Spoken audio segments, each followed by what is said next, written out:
O Parque Infantil Médico Ballina, o Centro Social do Burgo, a Avenida da Coruña, o mural en homenaxe á señora Lola e a traseira do pabillón municipal. Esas son as 5 actuacións que o Concello de Pontevedra rematou ou ten en execución no barrio do Burgo.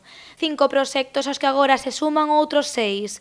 Nas obras de tipo cirúrxico atópanse 3.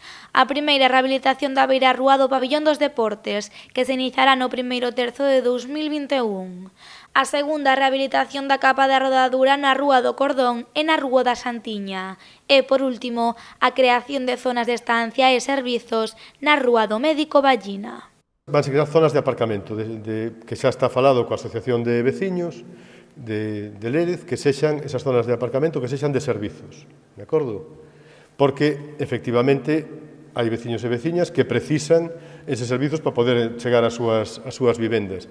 E agora, se alguén sube por ali, pois está facéndose esa función en riba das beirarrúas, que é algo que non se debe facer. Polo tanto, as beirarrúas están mal e hai que reparalas enteiras.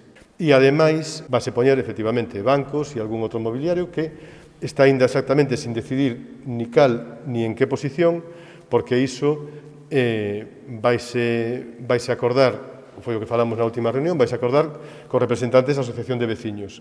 No último apartado están as rehabilitacións integrais, a principal a reforma da Rúa da Santiña, que terá un orzamento de 1,5 millóns de euros. Pretendemos que sexa completar a última parte urbana que nos queda do Camiño de Santiago e deixando aos peregrinos e as peregrinas xa no espazo rural de Pontevedra.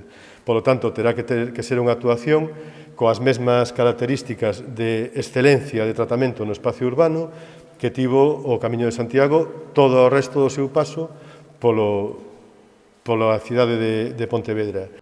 Nas rehabilitacións integrais inclúese tamén o calmado de tráfico da Rúa da Torre e a reforma do Parque de Pasarón. En definitiva, diferentes actuacións que o Goberno local levará a cabo no Burgo, un dos barrios en máis auxe do concello. O orzamento previsto de todas estas obras ascende a 2.850.000 euros.